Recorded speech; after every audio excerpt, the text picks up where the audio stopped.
तो नमस्कार दोस्तों, स्वागत है मगन ट्यूटोरियल्स में। उम्मीद करता हूँ सब लोग स्वस्थ होंगे, व्यस्त होंगे, ज़बरदस्त होंगे। दोस्तों आज की वीडियो में मैं आपसे 69,000 भर्ती जो हुई थी 2019 में, जो विवाद का कारण है, उस विवाद के समस्या की जड़ क्या थी, उसके रिगार्डिंग मैं आज आपको अपडेट करूँगा।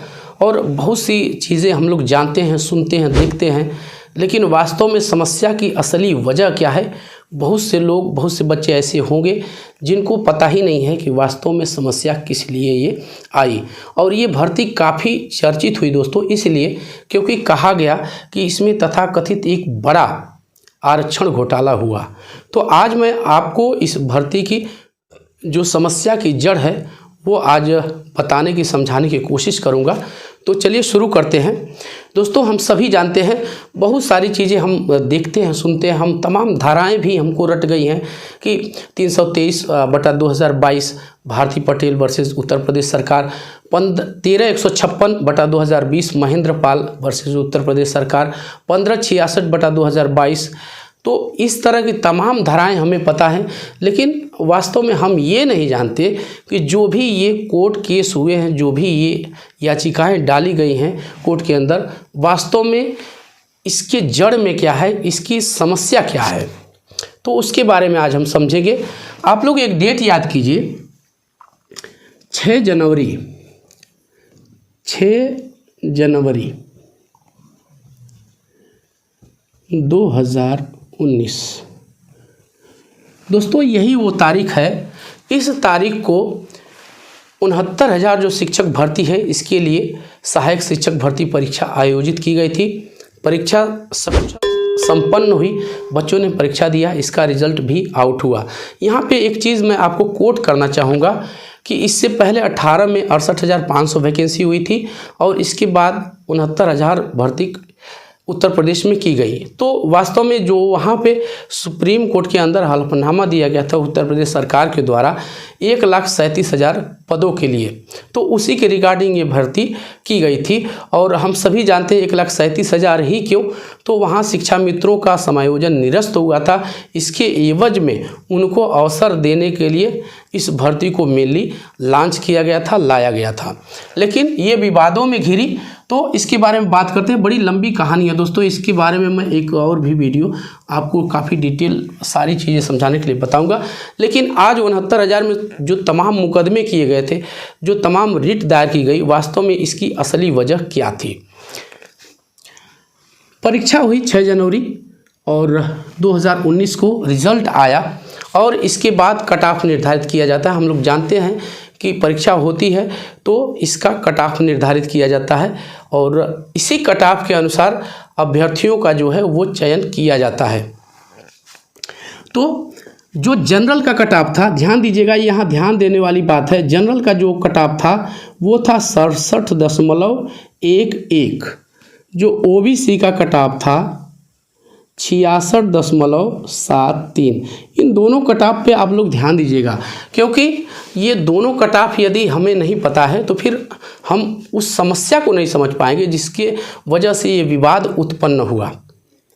पहली चीज़, अब यहाँ पे जो है, जो ओबीसी के अभ्यर्थी हैं, उनका कहना है कि सरकार ने हमें इसके लिए जो 67.11 जनरल की थी, 66.73 ओबीसी के लिए थी।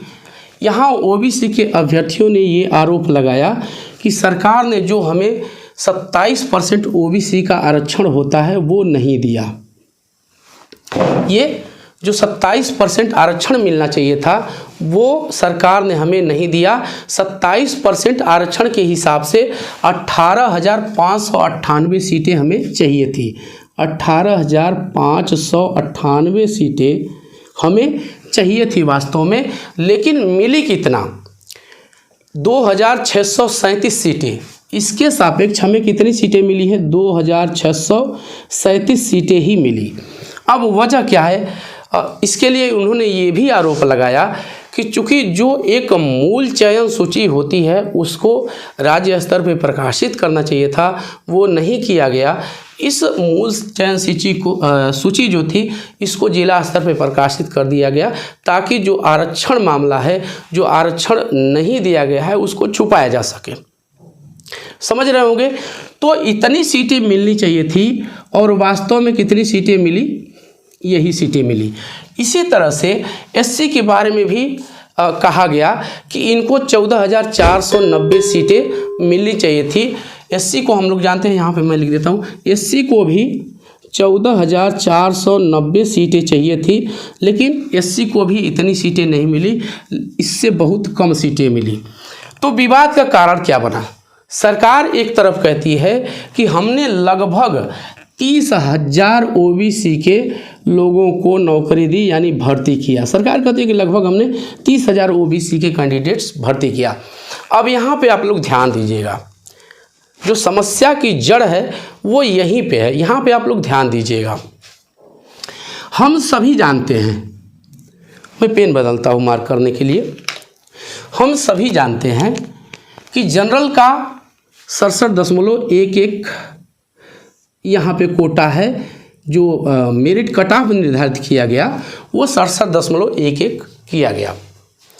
इसमें यदि जो ओबीसी का कैंडिडेट इस कट ऑफ में आ जाता है, ध्यान दीजिएगा, जो ओबीसी का कैंडिडेट इस कट ऑफ के अंतर्गत आ जाता है, उसकी गणना ओबीसी के कोटे में नहीं होगी। ओबीसी के कोटे का मतलब कि उसकी गणना इस 27% में नहीं होनी चाहिए। तथाकथित, मैं तथाकथित ही कह के चल रहा हूँ, क्योंकि मामला चूँकि कोर्ट के अधीन है, तो अभी यहाँ फाइनल बोल देना सही नहीं रहेगा, लेकिन यही हुआ है। और दोस्तों, यदि ये हुआ है तब तो ये कहें कि माननीय मंत्री जी ने पूरा डकार ही लिया है। जो ओबीसी का आरक्षण है और एससी एसटी का आरक्षण है, उसको पूरा डकार ही गए हैं। समझिएगा इसको।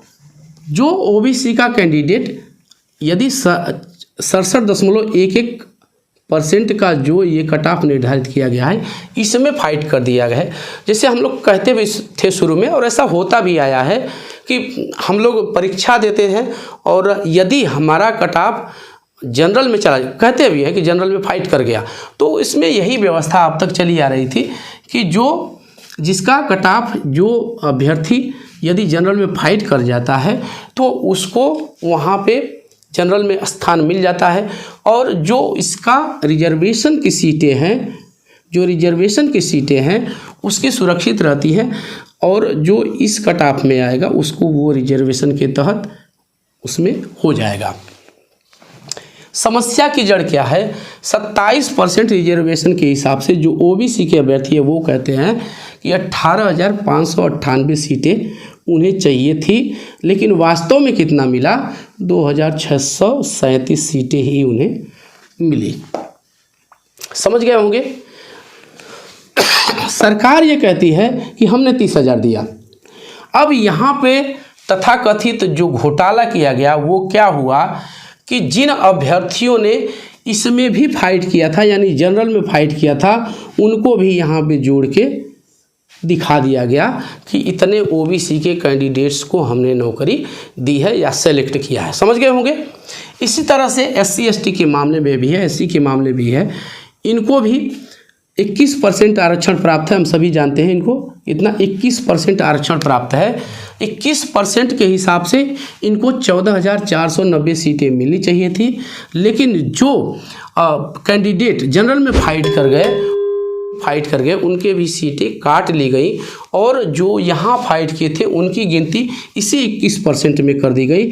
जिस तरह से ओबीसी की गिनती इसी 27% में कर दी गई, चाहे भले ही उनका गुणांक जो है, कट ऑफ जो है 68 ही क्यों न हो, 68 समथिंग क्यों न हो, लेकिन उनकी भी गणना इसी 27% में कर ली गई।